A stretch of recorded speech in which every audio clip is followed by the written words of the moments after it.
Hello, before we get into this episode, which is all about our favorite Nintendo remakes and how the lessons learned from those remakes could be applied to a potential Ocarina of Time remake sometime in the future, just want to call out the elephant in the room here. Mark and I recorded this episode on Tuesday evening, which was before Nintendo surprise launched a Nintendo Direct all about a new Star Fox game coming out in June. That Star Fox game is sort of a surprise, but a remake of Star Fox 64 with like a hyper realistic graphical style.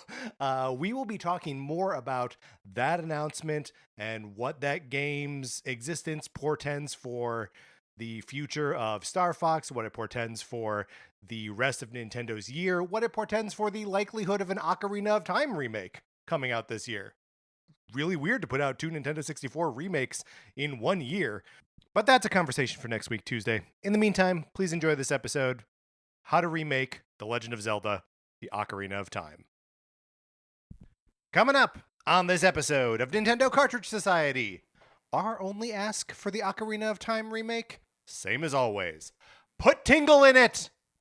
Clues to Dracula's riddle are in Berkeley Mansion, so the Nintendo Cartridge Society is in Berkeley Mansion with you.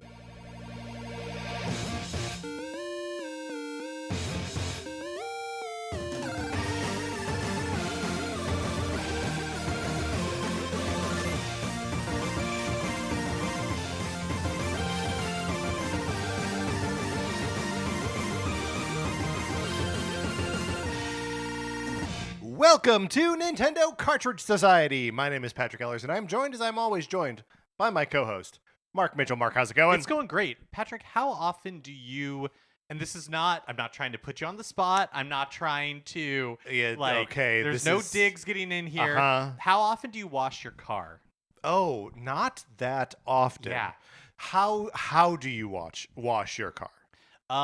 I take it to a place to have it done. What kind of place? Like one where you get out, you leave, men come around and clean it. You leave it with the men. I'm gonna be completely honest. Yeah. I don't know, because when I say like I take it, you don't I know? really mean my husband takes it. I haven't taken a car to be washed for many years. The last time that you genuinely have no idea what happens. The car leaves and it comes back clean. Yes, that's true. The last time I took a car to be washed. And this is not meant as an insult to you or an accusation or anything, but now remembering your old car before you were married, this makes sense to me. Yeah, well, okay. So when I used to drive even when we were first married, it was until the pandemic, because it sat in a garage, and even though I started every day. Anyways, a Hyundai Accent. Yes. It was like a 2002 Hyundai Accent that was bought used from a Hertz car rental place, and it didn't have electric locks, and it didn't have automatic windows. Right. And so I have memories of having to manually lock your passenger side car door. Yes, absolutely. Yes. Or if somebody would pull up next to me and like in a work parking lot or something and be like, roll down your window, I'd have to lean over and then crank it.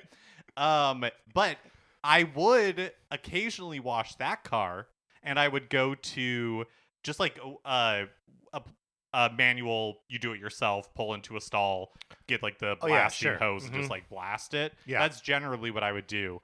But because Los Angeles is lousy with that kind of thing. Yeah, there are those, and there are also the sort of conveyor belt ones. Right. There's a conveyor belt one sort of near my office. And by conveyor belt, where you stay in the car, you put it in you neutral, stay in the car. and it, that's right. moves you. Yes, that's right. So I will use that for a normal car wash. I would say once every other month I go to a fancy you leave the car with them for an hour. Oh, see, I think that's pretty often. Okay, six times a year. I think that's pretty good. I would guess that Let's get your husband on the phone. Yeah, we really should. Because I really am guessing. Because you're guessing. I'm just yeah, purely you have no guessing. idea. No, you're right. I have no.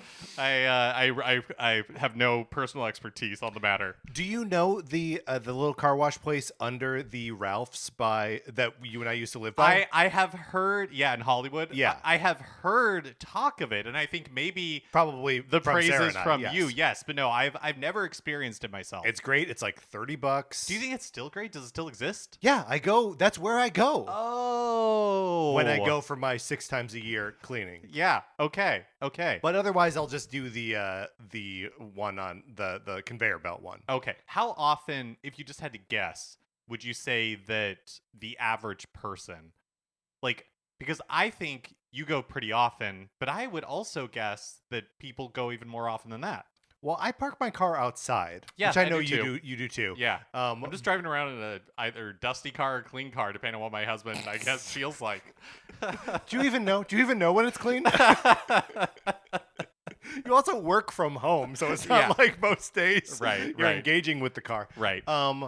But also we live in sunny Los Angeles, so like we're in not dusty Los Angeles. Dusty Los Angeles, true, but like we don't have our roads are never salted.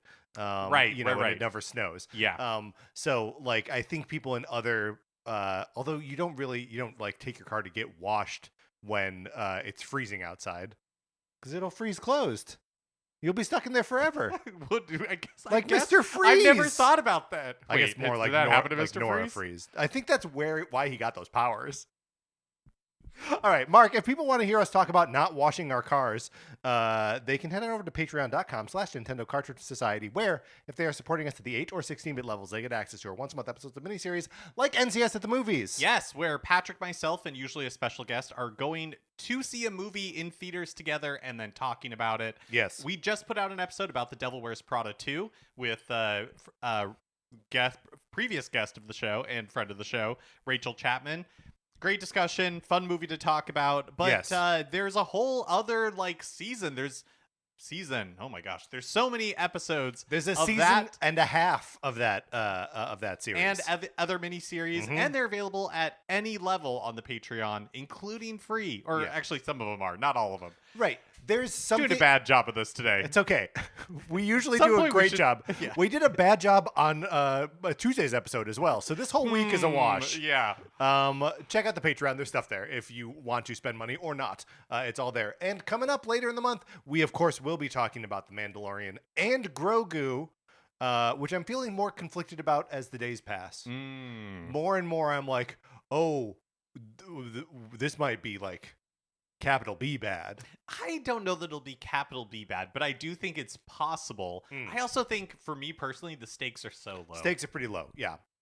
Right, because it's not. We don't expect our salvation to come around in the form of a Grogu movie. Right, exactly. Yeah, so it does feel like nice try, Star Wars. I liked one season of that show. Right. So yeah. You liked one season of that show, and it was the first one. Right. And the last time you saw a Star Wars movie in theaters, it was the most painful thing that's ever happened to you. And I'm including the kidney stone that you passed last year when the Switch 2 was revealed in a Nintendo Direct. All right, Mark, we've got we also have a Discord. People should be in there.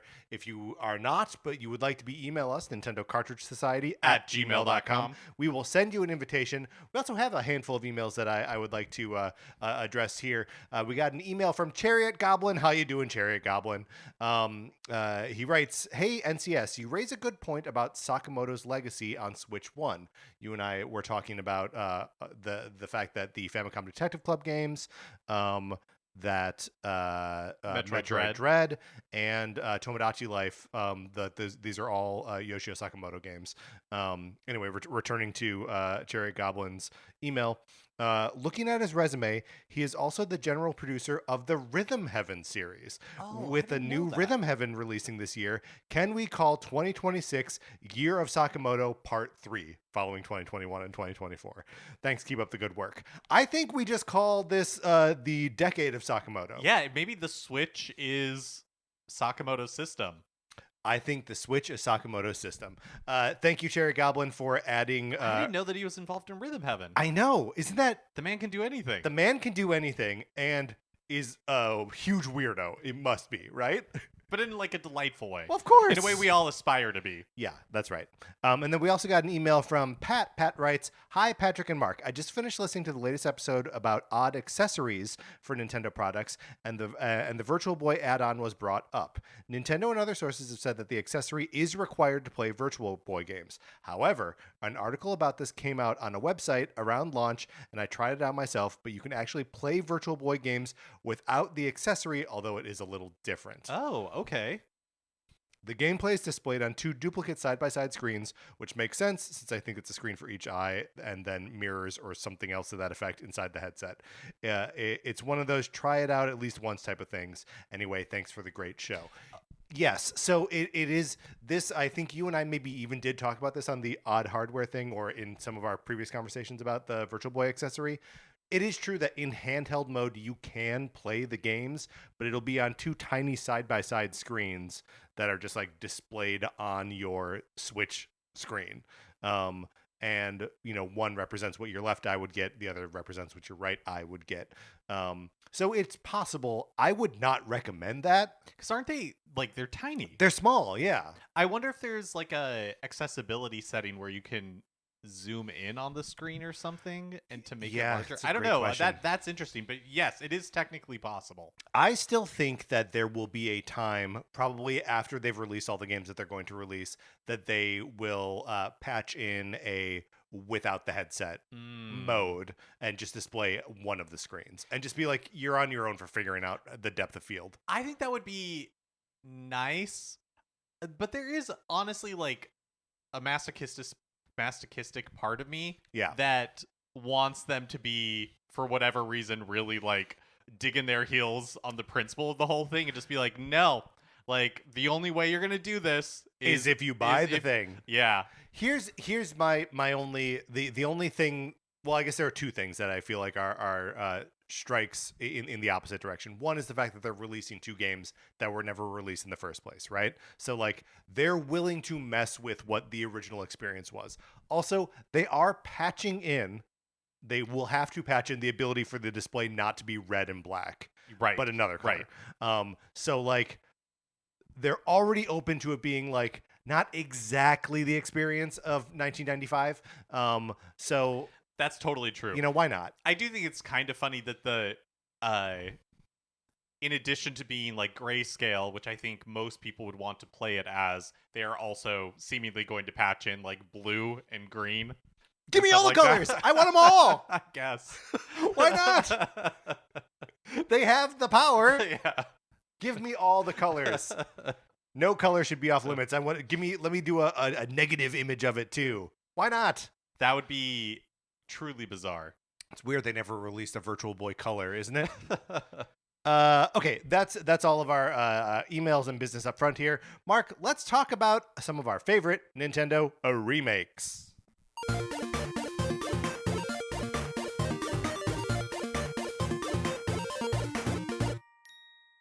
And we do this now because we think it is possible. It is rumored, if nothing else. It is rumored, if nothing else, and it's always possible, that Nintendo is going to be revealing and releasing at some point this year a remake to The Legend of Zelda, The Ocarina of Time, one of the Nintendo 64's, 4 good games. Nintendo 64 catching strays here. I shouldn't do that. But one of like the all-time great Nintendo 64 games, one of the like top 4 or 5 Zelda games, in many cases among people's favorites, right? But it's also like, what does that mean? The game has already been remade. Yeah, on the 3DS. A version that you and I both like quite a bit, right? And have both played a handful of times. So we thought we would go through and talk about other remakes from Nintendo or like tangentially related to Nintendo. And then kind of pick out what they do well as remakes. And then after we're done with all that, sort of apply those like what they did well lessons to Ocarina of Time. Yes. Just to see if we can, because in my mind, doesn't it feel like to you a remake of Ocarina of Time it's just like it runs the gamut. Is it just a new coat of paint? Is it Right? Is it? what is it? Yeah, 100%. Especially because we have that 3DS one Yes. already. That is, to my mind, the perfect remake for the original Nintendo 64 game. So whatever they do, Yes. if they decide if this is real or whenever it becomes real in the future, like it feels like it's got to be more than that. But what does that mean for a game like Ocarina of Time? Right. Well, and there is like the thing with the 3DS remake of that and Majora's Mask and also Star Fox, Right. that they are perfectly remade for the 3DS, which is not you can't just like port that over. You know what I mean? 100%. There's so much touch screen. There's so much like the map on the bottom screen, that kind of stuff. And I think it'd be so anticlimactic because Totally. one of the things when this was initially rumored that we talked about, and I think is really true, is like Ocarina of Time is the perfect size of game for the Nintendo 64 or the perfect size of game for the Nintendo 3DS. Totally. But I think it would be underwhelming Yeah. if you just brought over like the scope, the scale of that and made a like HD version of it. Like Hyrule Field is not that incredible on Right. an HD system. You know what I mean? Yeah, and like increasing the fidelity of it without increasing the scope of it is going to feel strange. Yeah. So, yeah, it just what exactly this thing could be. Obviously, we're not going to actually know until it lands. But we like to look to the past to see if there are any guideposts there. Even though we know, especially where Nintendo is concerned, that looking to the past to predict the future is foolishness.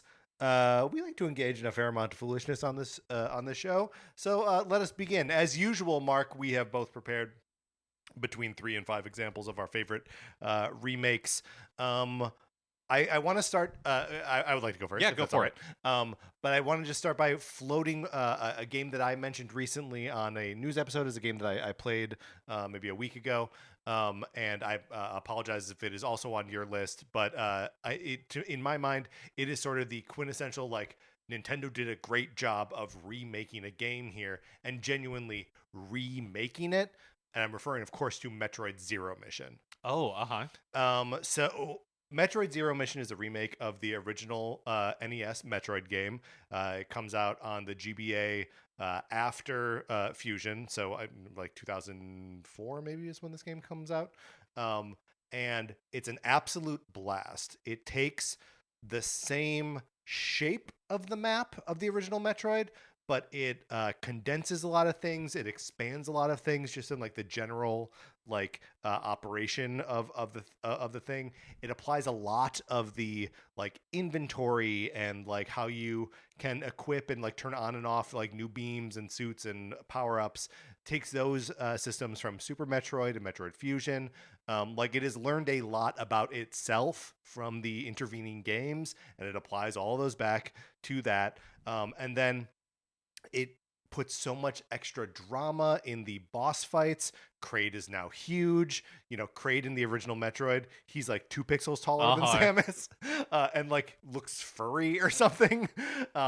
So like there's all of that, and then there are all these little like lore bits, all of these little hints about Samus's past and her connection to the Chozo that are really interesting, and that the series is really only exploring here. And then, of course, there is the absolute banger of a coda where Samus loses all of her powers, is running around in the Zero suit, so inventing an iconic version of this character, right, that we'll see in Smash Brothers forever. And then changing the genre of the game, it becomes like not espionage, but like a stealth game for like sort of a really scary 30 minutes or so, and then you get all your powers back, and it's God mode till the end, and there's no feeling like that. There's no feeling like the game changing genre on you and you feeling powerless, and then getting your power back and being like, but I'm still in control of the situation here. It's so good. Yeah, I think it's been a while since I've played it. When you were talking about it a few weeks ago and talking about it again now, it makes me want to dive into it. You should. It took me 3 hours. Yeah, that sounds perfect. But I think it may be the best like 2D Metroid game. Oh, I mean, yeah, that's possible. It is certainly the most uh fun per time. There's none of the rest of the games are going to give you and I'm not like an expert in it, right? So I wasn't using any guides or anything. Took me 3 hours, right? Um and like if I were to do that with I may think that Metroid Dread is a better game, but it's so much longer and is like a real investment in like playing it for a couple days. Um but yeah, if you want 3 great hours, play Metroid Zero Mission. Yeah. Yeah, Zero Mission is so good. Isn't it insane that Zero Suit Samus comes out of that? It is. That it's like none of the rest of the games are like, yes, we do a variation on the character, or we like change what she does. You know, it has become, like you said, so iconic. Mm-hmm. Yep. So yeah, Zero Mission. If there are, I don't know what exactly lesson I want to take from it to bring to the to Ocarina of Time, and we'll get to that. We'll worry about that. We'll worry about that later. Yeah, later. But the existence of Zero Mission gives me hope that a remake can be both truly transformative and wholly honoring of the original at the same time. Yes. Which I think Zero Mission does. Yeah. Maybe better than any other remake that we're going to talk about today, but maybe not. Maybe you'll surprise me. Well, okay, so my first pick, this is not necessarily the strongest one, and I say that because I don't even know if it really counts as a remake. And I love this. This is fantastic. Whatever is about to come out of your mouth now, I think is incredible. So, Pokemon Yellow. Yes. Do we count Pokemon Yellow as a remake? Yeah, as a remake of Red and Blue. Right. Yeah, I mean yes, I'm going to say it does count as a remake. Okay. It's also, and we can broaden it out if we want to a little bit, that obviously Red and Blue have been remade as Fire Red. Yes, but the reason, yeah, absolutely, and Leaf Green. But and then Let's Go as well. Yeah, that's right.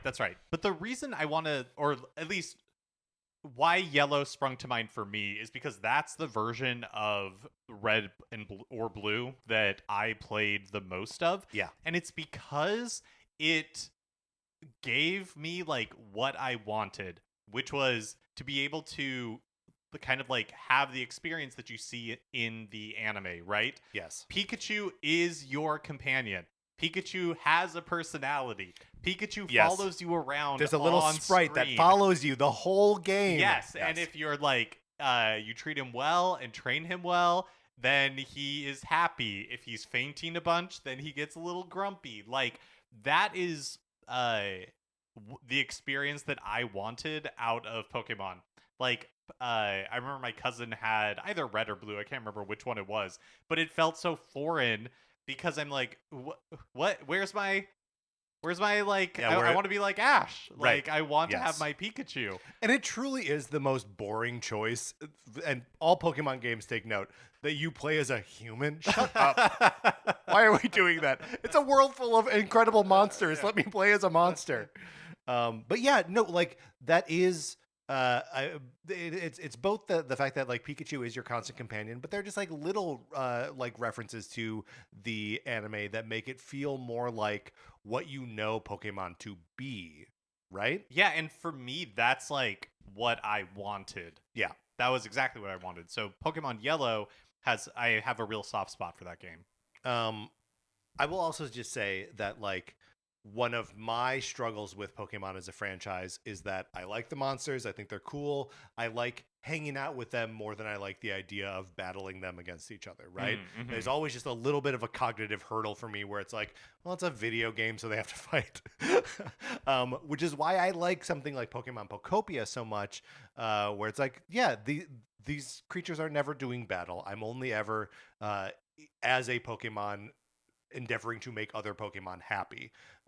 That's the relationship I would like to have with those creatures, not forcing them into a cage match. Yeah, 100%. Which you still have to do in Pokemon Yellow. But, right. But the fact that there's one following you around and who is like cute and your buddy, that just sells the rest of the fiction so much. Great first pick, Mark. My second pick here is a more recent remake from just a couple years ago. It is the Switch remake of Super Mario RPG. Uh, did remind me? Did you play this? You I played like a I little did bit. I yeah I didn't beat it, but I did pick it up and played a couple hours in it. So Super Mario RPG, the original Legend of the Seven Stars, was a big game for me on the Super NES. I because it is co-developed by Square Enix. In fact, like mostly developed by Square Enix. It feels like Super NES, golden era RPG in the vein of Final Fantasies 4 and 6 and Secret of Mana and Chrono Trigger and Secret of Evermore. Got to shout out my faves. And so just like as a piece of art, either remake or otherwise, it's something that is like near and dear to my heart. Well, a little bit weird about the original Super Mario RPG is that it is using the same graphical style essentially as Donkey Kong Country, right? With these pre-rendered graphics that they then digitize, so they are like kind of casting a spell of like, here's high tech graphics, but it's Right, just like in a 16-bit. dimensionality to it. Exactly. And the thing that is super impressive to me about the remake on Switch is that it just makes it makes everything that is faked in the original real, right? So like all these character designs are there and they look not like Mario looks now, but like those designs then. Yeah. Like Mario's like a little too squat and like looks kind of like kiddish. And designs like Gino and Mallow, I think would be tweaked if they were like reinserted into Mario canon now. But they're just like, nope, we're gonna make these guys look exactly like they were supposed to look in the original. I don't know the Super Nintendo game well enough to be able to say, but was the remake similar to Link's Awakening in that it was basically like a grid for grid Pretty close, yeah, remake? yeah. Grid for grid and like enemy by enemy, like and event by event. Like it is a very like faithful remake of the game with a handful of other things I just want to like shout out as to how it is different. So the remake allows you to hot swap characters out in the middle of battle. You have 3 characters in your party at any given time, and there is a total of 5 characters. In playing the original game, once I get Mario, Peach, and Bowser, that's my party. The other 2 are benched basically permanently. But in the remake, because I can swap them out on the fly, someone's taking too much damage, and I like want to get Gino in there to like use some of his star powers. I'll do it. Also, the game has a bestiary in it, the remake, where you have to scan all of the enemies to add them to your bestiary, and then it will then like display their weaknesses and hit points and stuff as you go forward. And the only person who can do that is Mallow. So you can start every fight with Mallow in the team and use his scan ability and then Oh. sub him out. So it makes all 5 of the characters, even though they're not all active in battle at the same time, it makes them all feel like relevant pieces in your or tools in your toolkit, in a way that the original wasn't. That's such that it's 2 tiny tweaks to the gameplay. But there's also like in the post game, uh, there are versions of a lot of the boss fights that are so like that you can revisit that are extra difficult, to the point where like there's no way to be over leveled for them. You have to like have the right combination of accessories and weapons and strategy that they become these like there's no way to level up enough to like cakewalk Oh, over that's them. interesting.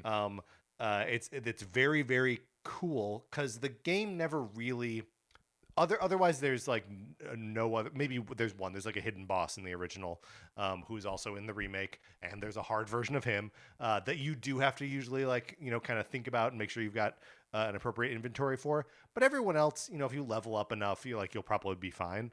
um it's just such a rarity in RPGs of that era to have boss fights that could actually be that difficult. So there's just like that extended, it's a real like ball knowers will be excited to take on these extra hard Uh-huh. bosses. And like, my this is a game. The original is a game that I played with my brother a lot.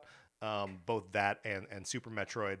And I remember when Dread came out, that he bailed on it pretty early because he was having trouble with the Emmy encounters, and it made me so sad that like, oh, that extra level of like challenge turned him off.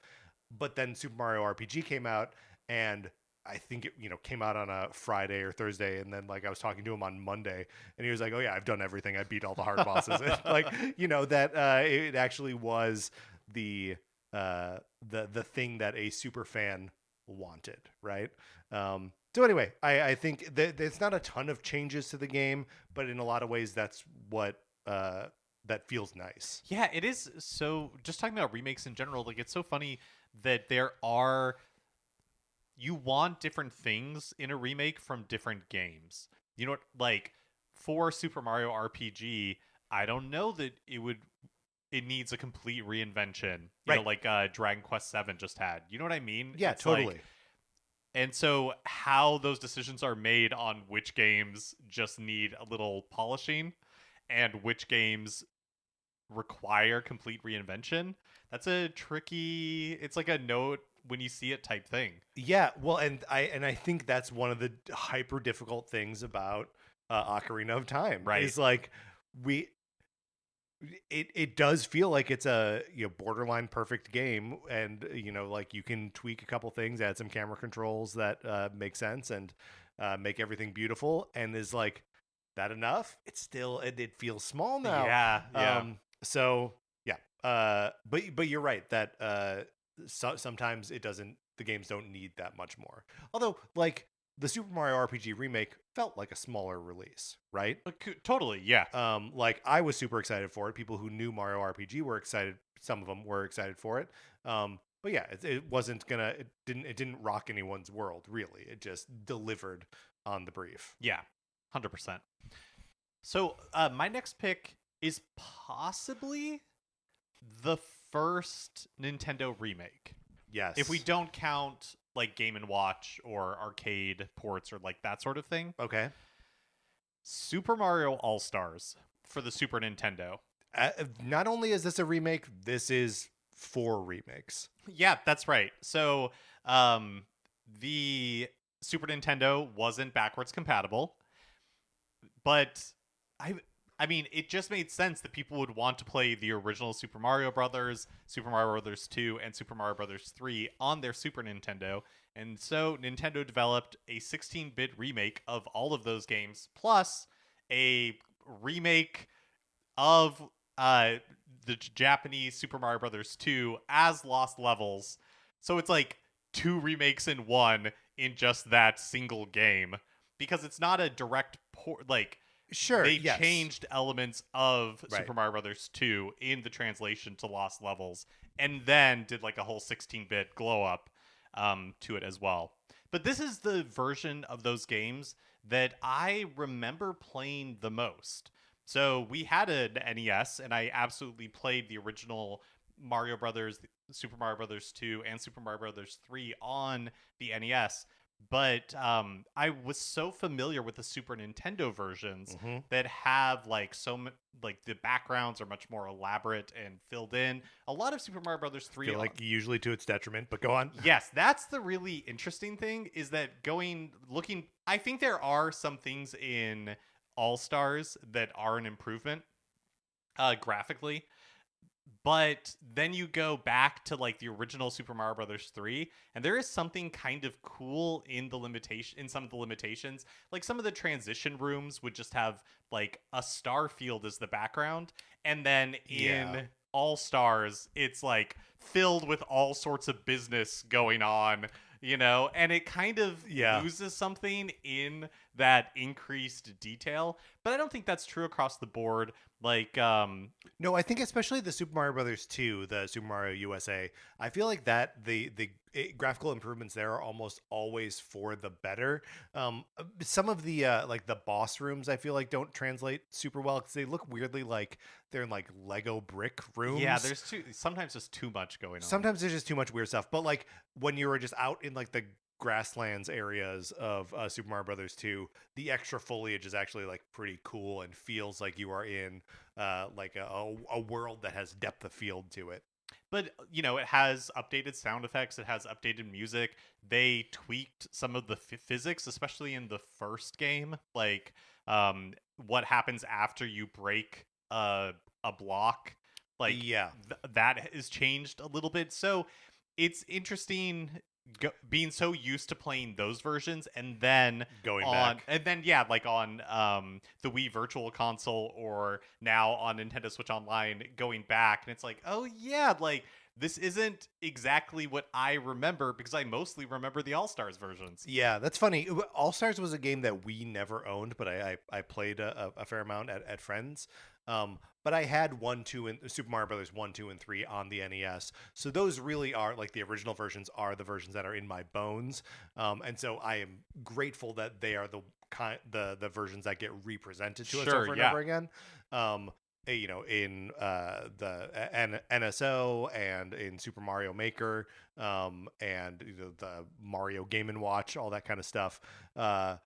But like there are undeniably, we haven't mentioned there's a save system in these games, so you don't have to beat Super Mario Brothers 3 in one sitting. Which, if you're not warping, that could take you like 2.5, 3 hours. And Super Mario Brothers 2 on the NES has like a continue system, and you have two continues.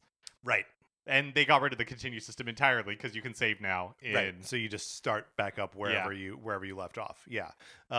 So yeah, I think Super Mario, and there's the very cool thing of the like updated graphics are like carried throughout all four games, right? So that like 2 is a little different, but Mario like looks the same from game to game. Yeah, that's right. And like Luigi in Super Mario Brothers 3, instead of being a palette swap, looks like Luigi in Super Mario Brothers 2 on the Super Nintendo, where he's tall and skinny. Oh, I guess he is also a different size in the original Super Mario Brothers 2 on NES. So anyways, yeah, that's like and in Lost Levels, of course, where he also controls a little different, but only in that one.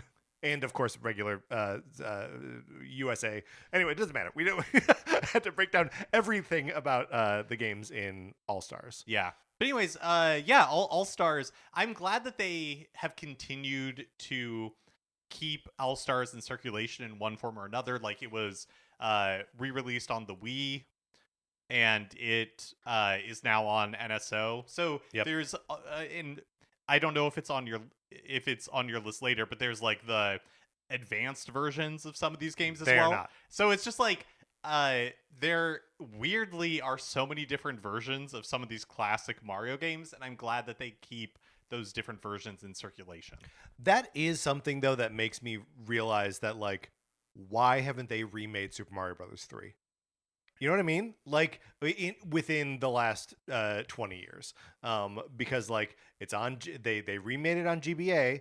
They remade it on, and like they can re-release these things. Yeah, but like just do like a remake of it. It'd be fun. That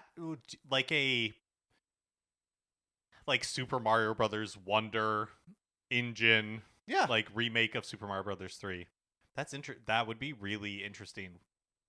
Because the last time that they did a remake of any of those classic games would have been on GBA, Advance, right? Yeah, wild.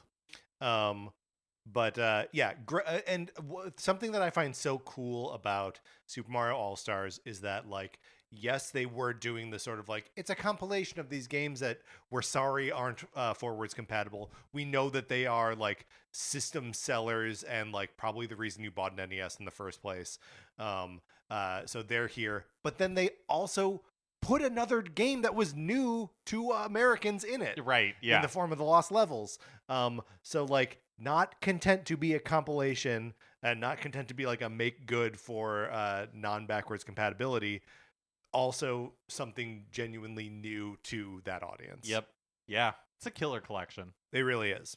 But not definitive, because like you said, like not all the changes are positive. Right.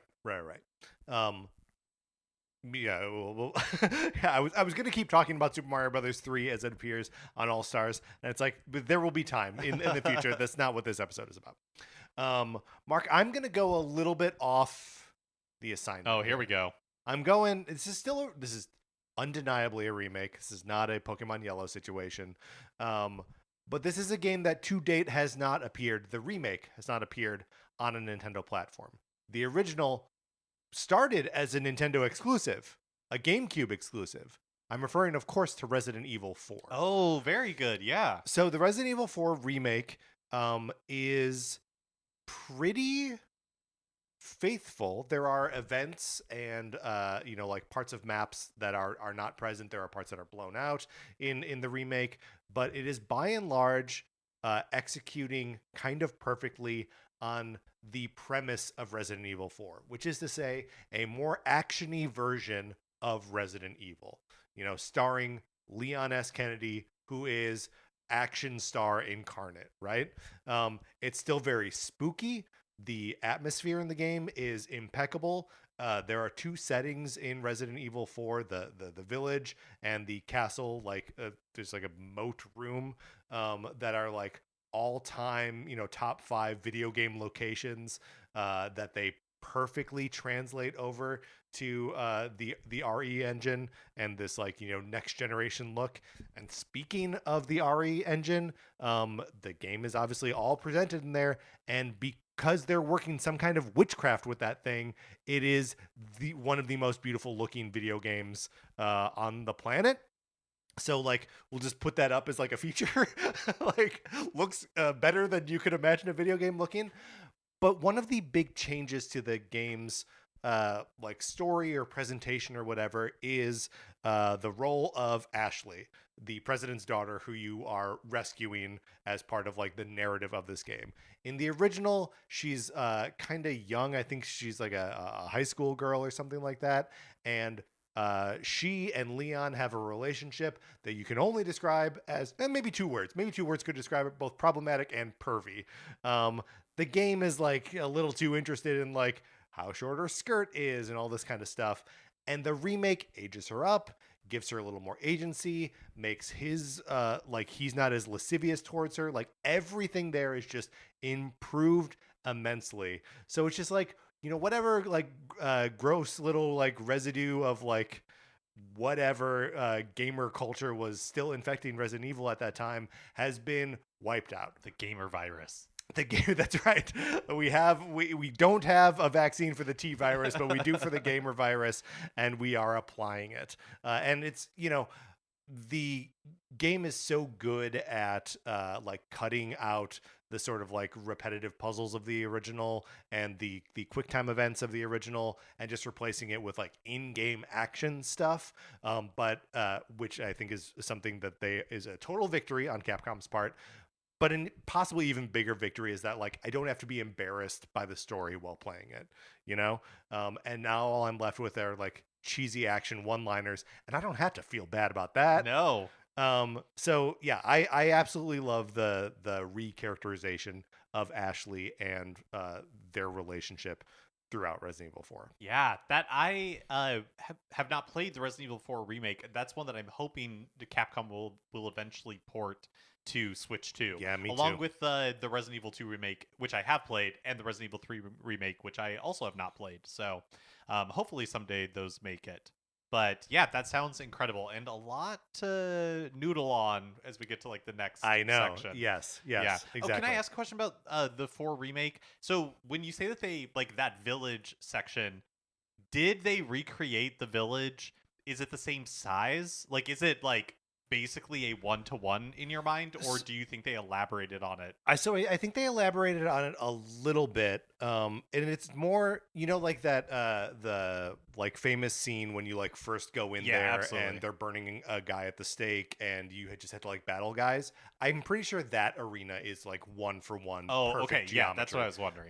But that as you sort of, because there are little connections to the village, and I think some of those are remixed and moved around. I see. And stuff like that. But no, cool. the game knows, it has such a good sense of what is canonical about that game, and is we don't touch those things, which I think is going to be very relevant as we talk about an Ocarina of Time remake, because there are some things in that game that are canon, right? Yeah, for sure. So Resident Evil 4 is just very smart about that.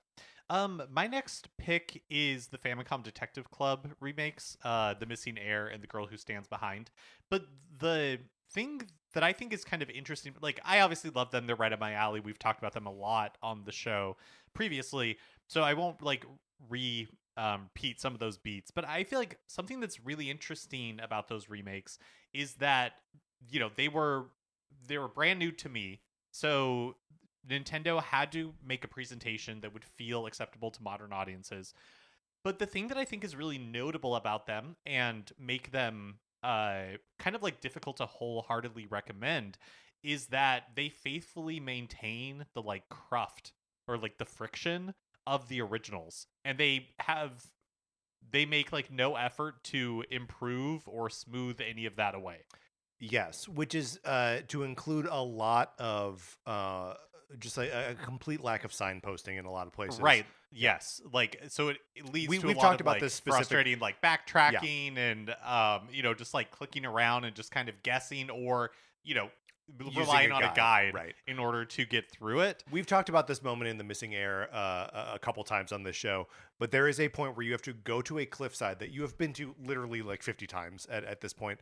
Leave it, come back, leave it, come back, leave it a third time, and come back a fourth, and that's what advances the story. And like, there's no, they really easily could have just been like, just give it to him on the first. Right. Yeah, exactly. And that, when they created a third game, they implemented like a hint system and all that kind of stuff. But and also just took a lot of that kind of friction out. Right. Yeah. But yeah, it's just Emio the Smiling Man, great game. Like I unreservedly can recommend. I mean, yes. Sakamoto. Yep. But I just think it's interesting that when porting it, they made the decision to leave all of that in and just like an authentic representation of what the original game was like. Even though what it played like, though, yeah, because what it played like. the thing about the Famicom Detective Club games is that in their original presentation, it's an 8-bit game, and like the music, the music is actually pretty good in the originals. They're disc system games, so it has a little bit more memory to play with. But the remakes are all voice acted. The music is totally reorchestrated, re-recorded. Sounds incredible. Is like really great, like sort of chill music. And then the art and the characters are incredible. Like there is a quality to the artwork in the Famicom Detective Club games that like is not very showy, but which feels almost like Ghibli-esque in its like loving attention to the detail of these worlds and these settings in 1980s Japan. And it's like it feels transportative playing the Famicom Detective Club remakes. But I feel like these remakes are the equivalent of what if Nintendo were to do an Ocarina of Time remake and just faithfully recreate it for the Switch. Yeah. Or a Switch 2 with beautiful graphics where like, this looks and sounds amazing, but why is it so frustrating really crunchy to play? Yeah. It's also, they released the remakes of both Forgotten Air and The Girl Who Stands Behind at the same time. Yeah, you could buy them in a 2-pack, which could possibly be relevant to what we talk about with Ocarina of Time. But yeah, it's another thing where they are not just representing one game, but representing multiple games. You could buy them separately too, but a great pick, Mark. I was counting on you to bring it up, and you did not disappoint. Every time, obviously, we like those games, so they come up on the show. Every time we talk about it, I'm like, do I need to replay one of those? Well, the funny thing is that now that Emio exists and is so much better, yeah, I'm like, oh, maybe I should just replay Emio. Yeah, but we played Emio most recently. I know. It's been like 5 years since we played. The first either of them. Yeah. Maybe we'll revisit at some point. We've got episodes talking about all 3 of those games, so you can check out the back catalog if you are interested. Mark, for my 4th pick. Yes. Yeah, yes. I think so. Fourth pick. I'm gonna go with a game that you and I played for NCS Arcade last year. that you did not have a very good time with, and that I don't believe, finished. Mario and Luigi Superstar Saga, because I played Mario and Luigi Superstar Saga plus Bowser's Minions Oh yeah, on the 3DS. you're right. I didn't finish it. I hated that game. Right. And there are things about the game that I agree with you are detestable, but I do also think that there are a lot of things that the 3DS remake would have fixed for you. Outside of the comedy of the game, which is going to be like a take it or leave it, your mileage may vary depending on what you decide is funny. But what would you say are your complaints about the game? Here's Yeah. I can't really remember. What I remember from our conversation is that for whatever reason, I was just in a bad mood while I was playing it. Not because the game was putting me in a bad mood. I don't know. I guess I had stuff going on in life or something. Yeah. And so when I was playing the game, I was just finding what it was asking me to do irritating. Yes. I found the battle system irritating. Mm-hmm. I found the fidgetiness of having to constantly be engaged and do the little things it wanted me to do. I just found it off-putting at the time, and I couldn't deal with it. So those fidgety little things that it asks you to do in battle, that's also how it asks you to traverse the world, right? Too. So climb up the steps, you have to be push alternating buttons. That way, one goes up then the other. And yes, yeah. Well, and that's just the early go. Then as it goes on, they get hammers where they can use them to shrink each other, or one of them can start spinning and pick up the other one. All this kind of stuff. The traversal in the game is complicated, and the poor GBA, where the game was originally released, only has A and B and L and R, so not a lot of buttons to trigger these different things on the world map. On the 3DS, you've got twice as many face buttons, you've got twice as many shoulder buttons, plus you've got a touch screen at the bottom. So being able to just traverse that map without that fidgetiness made that complaint not even something that I could engage with, Right, yeah. I was just this I just do this. I just push a couple buttons and I'm getting through stuff. A couple other things that the remake does. It allows you to skip tutorials and speed up cutscenes, which are all too slow and the game is too chatty because it is in love with its sense of humor. Yeah. Which is mostly just, bean puns. So a blessing to be able to skip or speed up through those things. Boss characters also get enraged when you get them below a certain hit point count, which makes them harder, makes the game feel a little bit more engaging in that way. And then a lot of the character designs are improve, or they're different in the remake, in that they are more in line with what Mario designs were at the end of the 3DS's life cycle, the beginning of the Switches. There are some weird Koopa designs and stuff like that persist in the original version that you played. One more thing is that there's an item called the Boo Biscuit, that turns your character into a ghost for a turn, which means you don't take damage, you don't deal damage. This is designed so that you can practice doing the moves, the sort of bros moves, with different button presses at different times, without having to worry about having wasted a turn or the flower points or whatever to do them. So there's a lot of friction in that original game, and I think the remake does a pretty good job of sanding that down. There's also another game mode tucked away back there if you want to play it, about what Bowser's up to during the game. And it's a weird kind of strategy, not really a strategy. You just sort of set your lineup and of Bowser bad guys, and make them do battle against other shy guys or whatever. So it's not a great or even good addition. Is a game you would never play if it was by itself, but is another way to mess around with the narrative and setting. I know they could bring it back at any time, but doesn't that feel like a very specific slice of Nintendo era where they were doing that, Bowser's Fury and oh yeah, sure, Bowser Jr.'s Minions? Is that what it was called? Yeah, and the Bowser's Inside Story, where they would remake. represent a game, but then also have this additional content on it. I know Bowser's Fury is heads above the other two. Yeah. Well, it's not just because it is not just additional content. It's here's another game, right? Yeah. Which in Bowser's Fury's case, a great game. But yeah, Bowser's Minions and Bowser Jr.'s Minions are both like pretty disposable experiences. Uh, but yeah, I mean, just by and large, I found Superstar Saga to be um, far superior in the remake than like in remake form. I feel like it is a good and playable game worth getting through, and I hold nothing against you for bailing on the original. Maybe at a different time in my life, I would have had a different experience with that game. But yeah, I had the one I had. You already had Metroid game on your list, Metroid Zero Mission, but I want to talk about Samus Returns for a little bit. Let's do it. The remake of Return of Samus, which was a Game Boy game.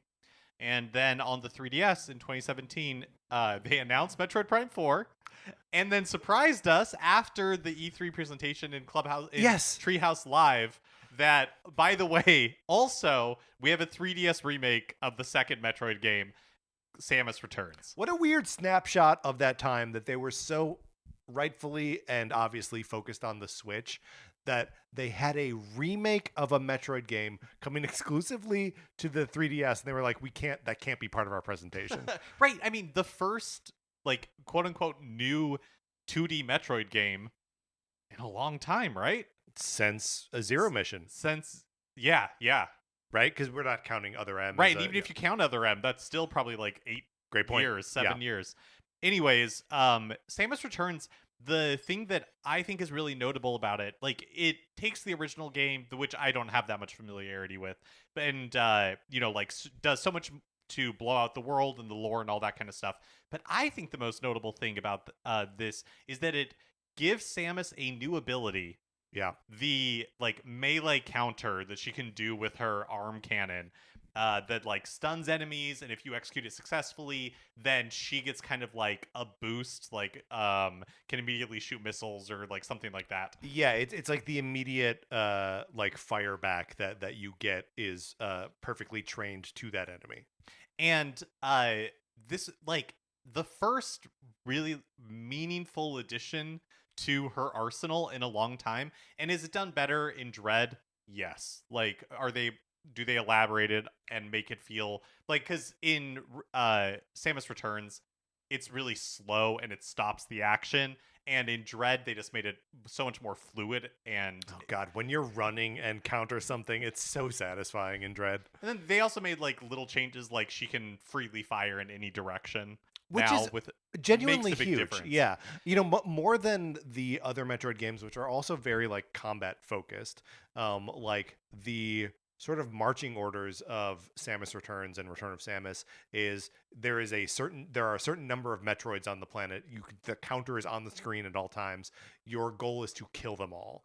And so like just having this like freedom of like range of motion to fire at literally any angle feels so much like it centers shooting guys, and is just like a wonderful like way to reframe that game. Yeah, so a notable remake, I think, and makes a fairly large addition to like Samus's moveset. Yep. Seemingly moving forward, it starts in this remake. I would also say that this one is notable because it is a fairly faithful recreation of the map. Like it takes liberties here and there, but just in being able to present it on not a Game Boy screen, the space feels so much more manageable, right? One of the real problems with the original Return of Samus is that her sprite is so big on the screen. So the effect is that you are basically zoomed way in on this character. So she has like the same level of detail that she does in Super Metroid.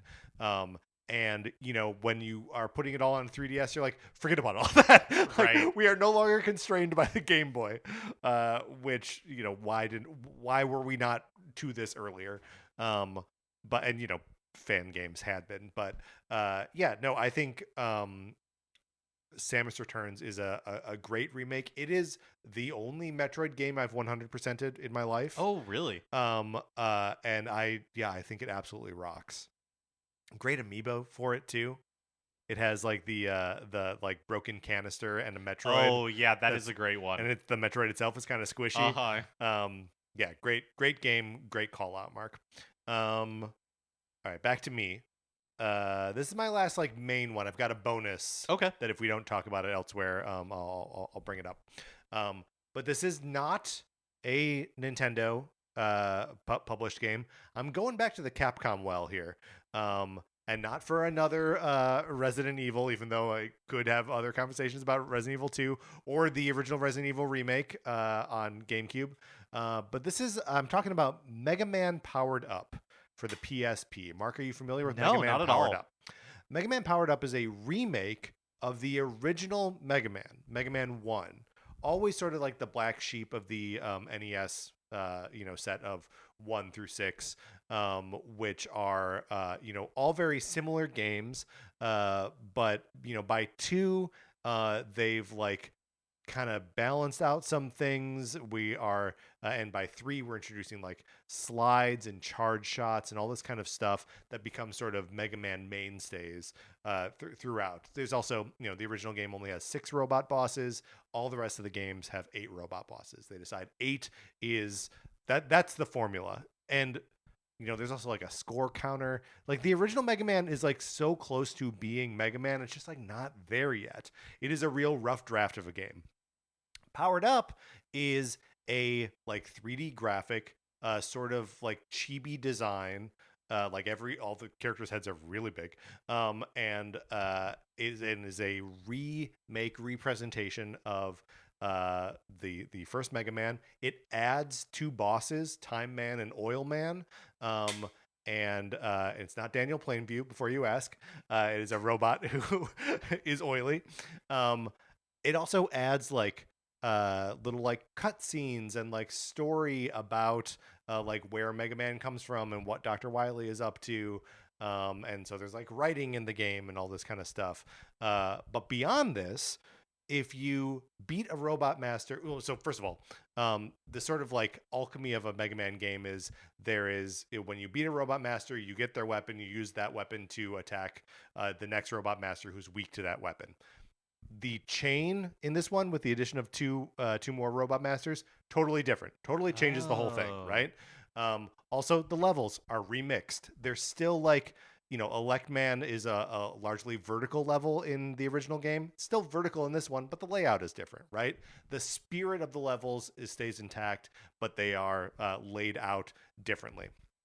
If you beat the robot masters with your arm cannon, instead of with the weapon that they're weak to, you bring them back to Dr. Light, Dr. Light, and he like reprograms them, like rescues them, and then they become playable characters. Whoa. Mark. So there are an additional 8 playable characters, plus you can play as Roll, plus you can play as Proto Man, and there's a level editor.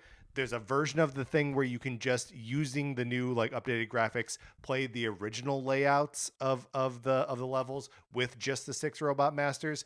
It's sort of perfect as a remake. That's incredible. Have they ever re-released it, or is it always just on the PSP? I played it on Vita because the PSP store was available. But it's not in like any of the collections that they put out. No, definitely not. None of the legacy collections.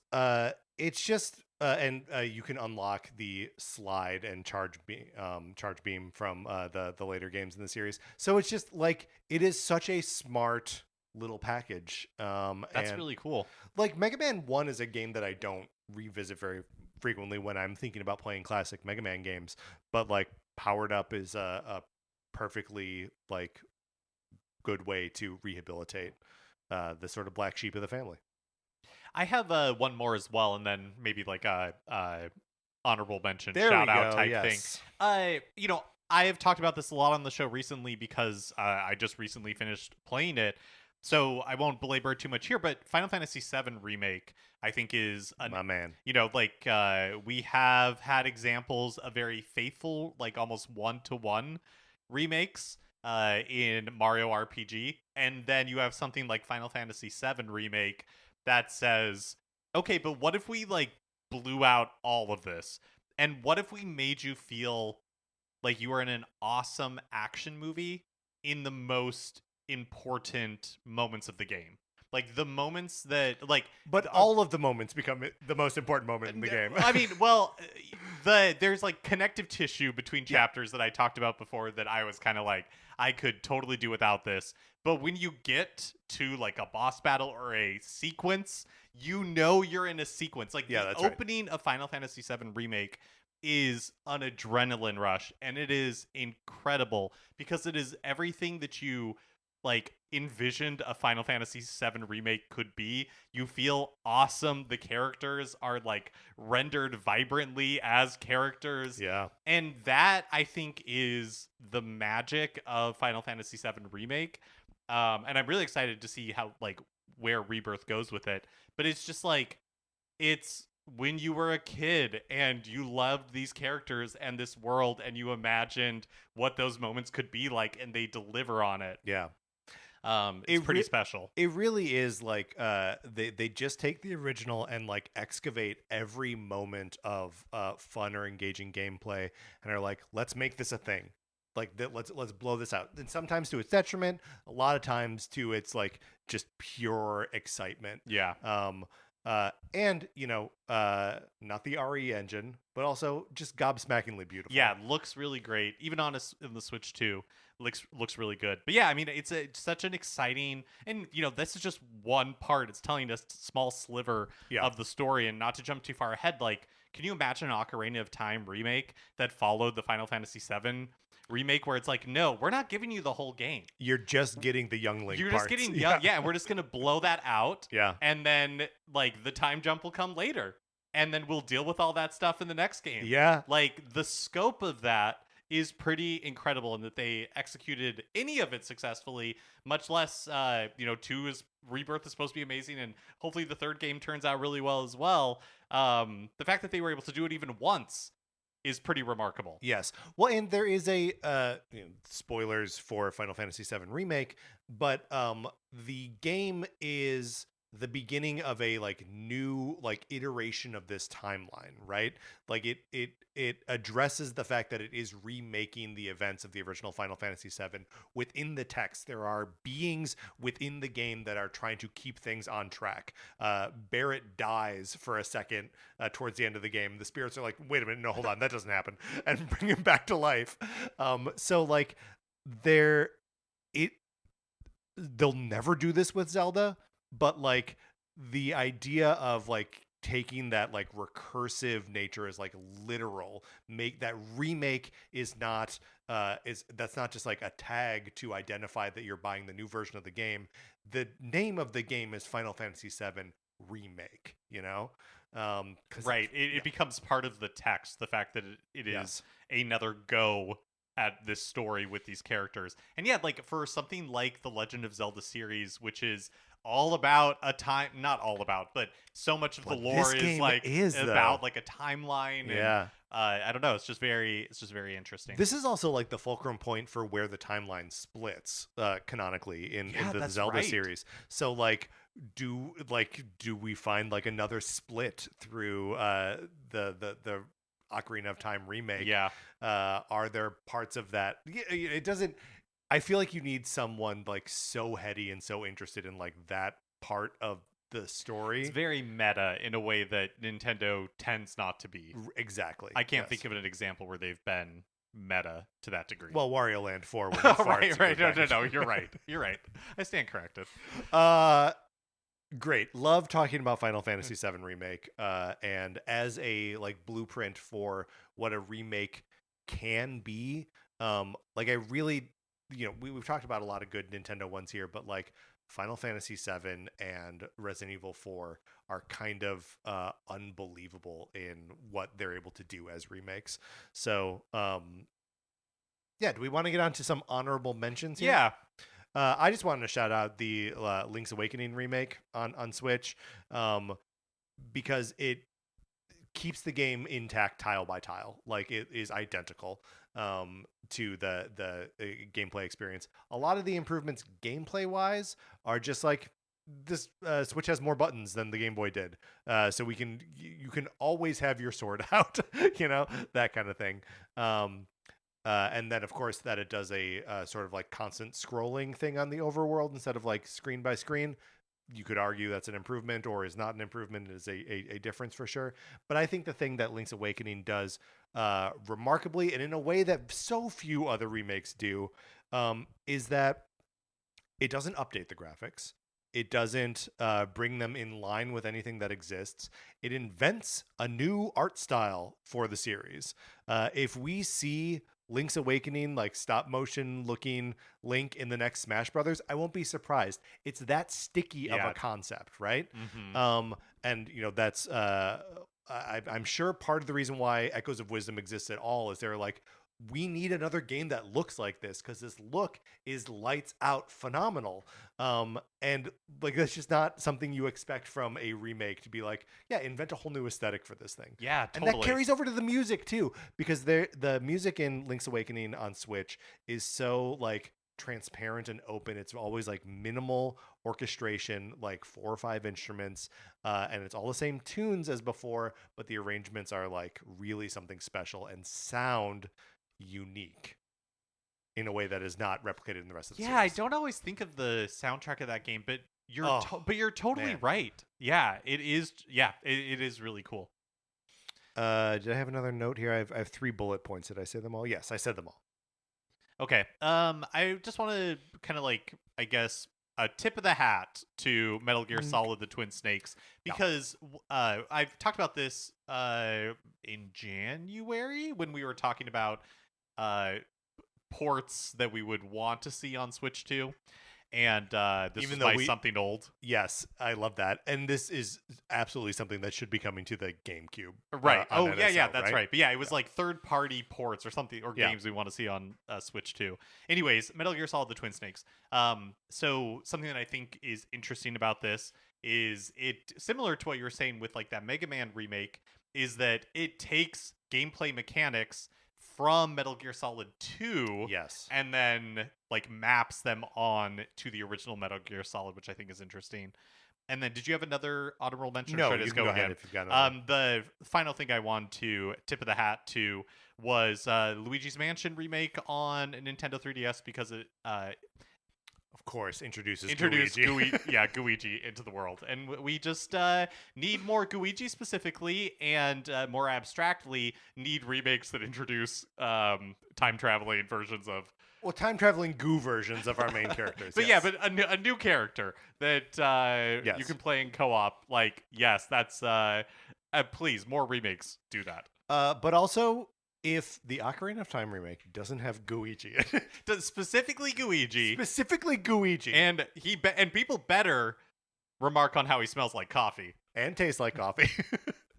I guess it stands to reason that he would also smell like coffee. Yeah, I guess yes, that's right. Right.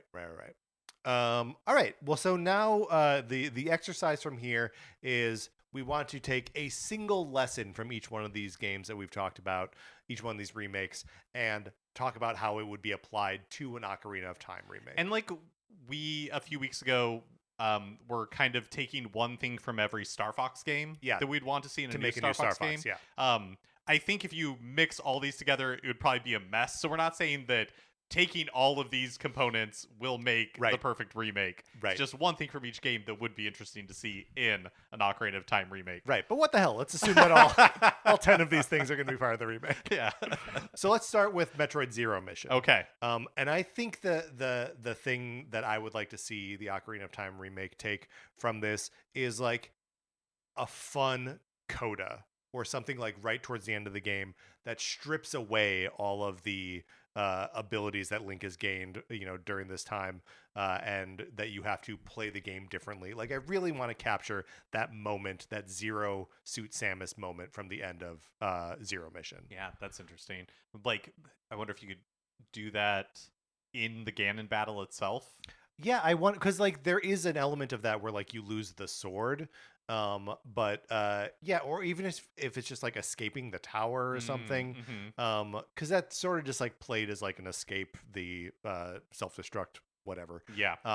But yeah, if that could be like drawn out into something a little bit more like meaningful, or you just something around there, even if it's like after you defeat Ganon, that like You go back to like being Child Link, and there's like one last thing that you have to do Oh, as sure, the Child Link. scouring of the Shire. Yeah, I mean, honestly, yeah, that's sort of what I'm thinking. And you wouldn't have your stuff anymore, and then maybe there's a song that you learn on the ocarina to summon future you to like do battle on your Yeah. behest. Like the depowering and then the option to engage God mode at the end is something that I would so want to preserve. All right, so my first pick was Pokemon Yellow.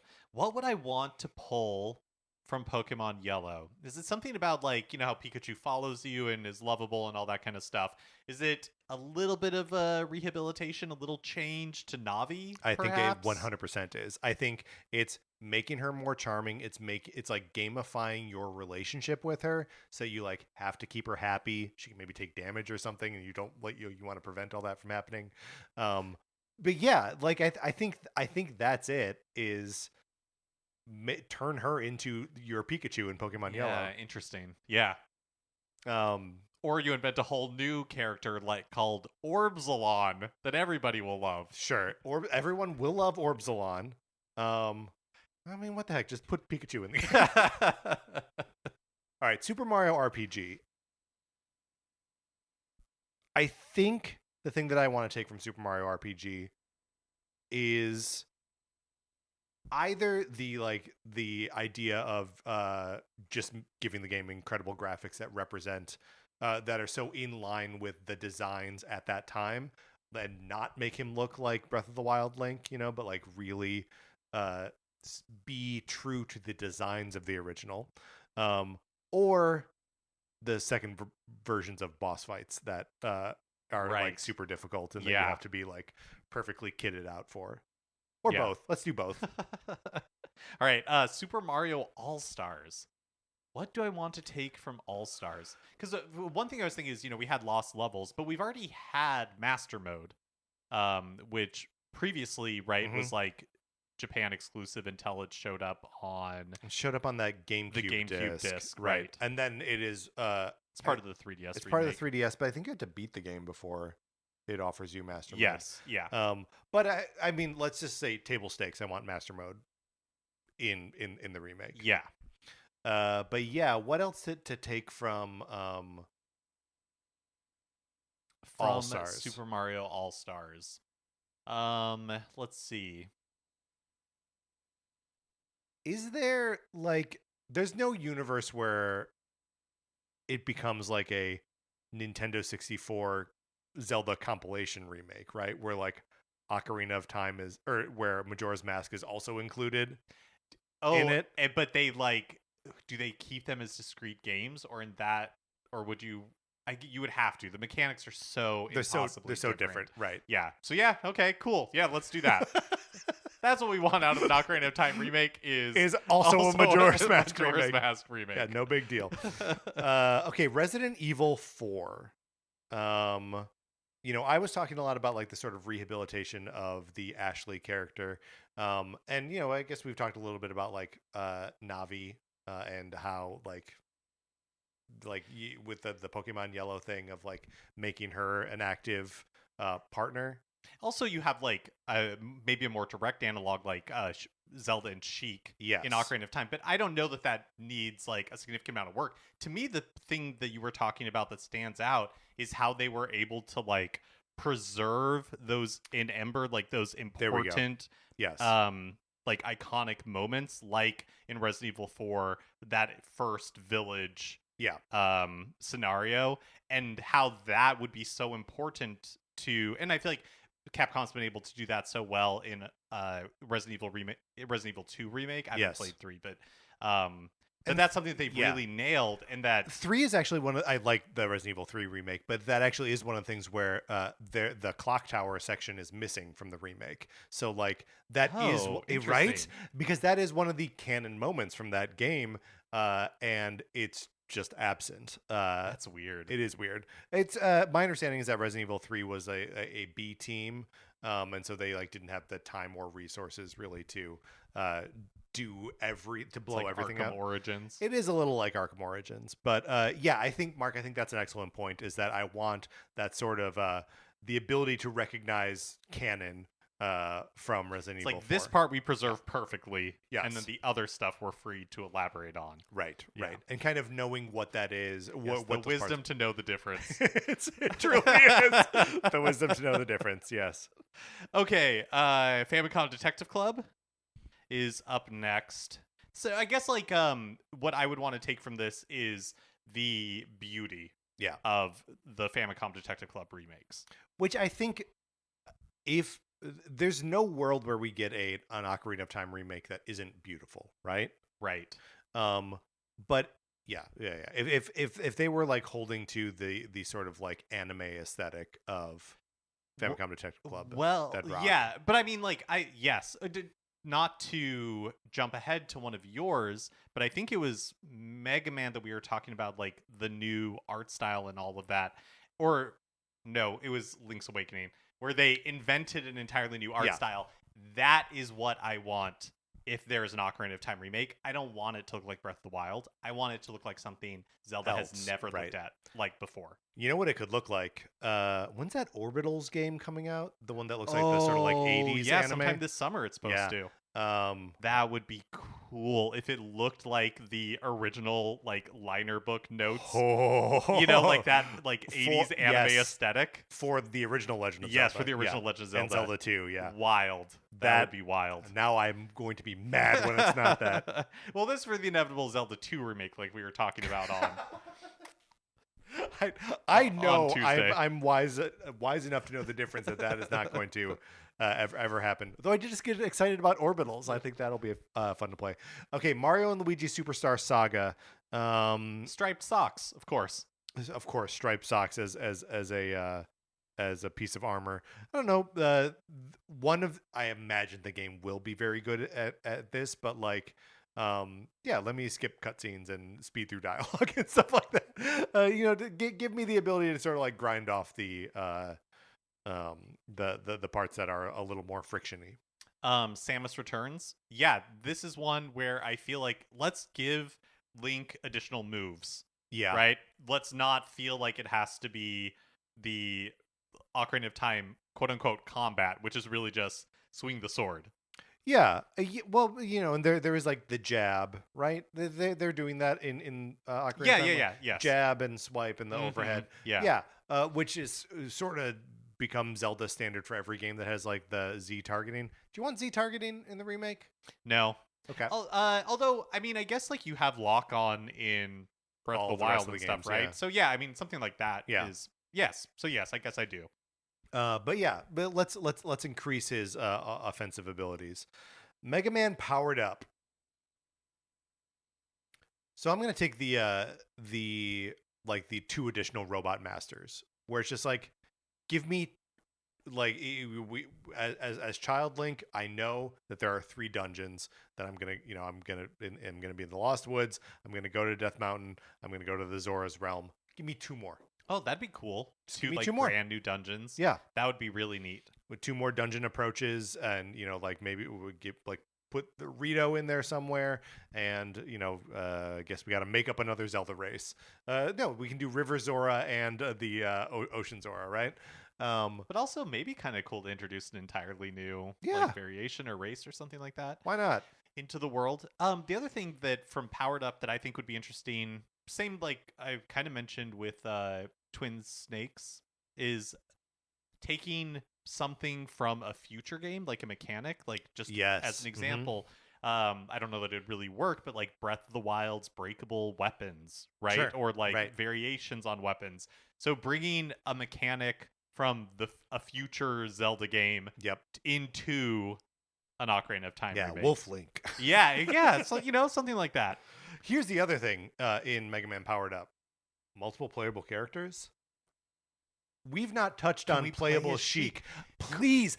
Could that be or I guess it's not exactly what you were talking about with Zero Mission, but could we have, where you had like the being depowered? But yes, we absolutely need a moment or like where we play as Sheik. Right, but it needs to rock is the thing. Absolutely. It shouldn't be a depowered thing because then we're getting like No, you're right. You're absolutely that's right. the Mary Jane sections in Spider-Man. Yeah. And Sheik rocks. Yeah. Is a mysterious ninja who like teleports and Yeah. stuff. Could totally be like the Ada Wong of 100% separate ways. Yeah, Ocarina Zelda of Time series. separate ways. Yeah.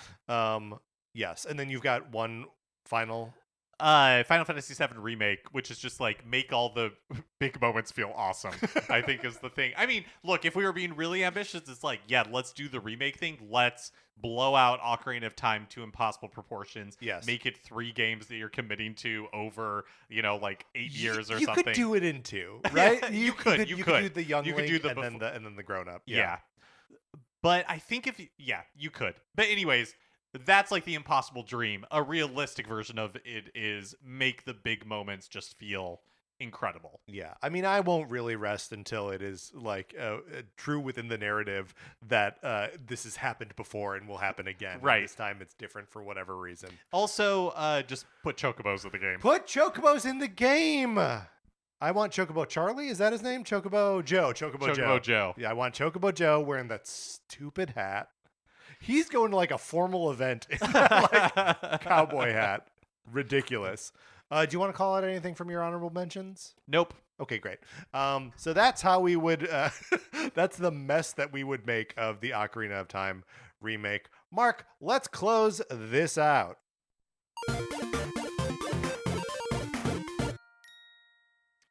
All right, that's going to do it for this episode of Nintendo Cartridge Society. We'd love to hear about remakes we've not mentioned here. There are obviously a ton of them, a bunch that you and I have not been exposed to.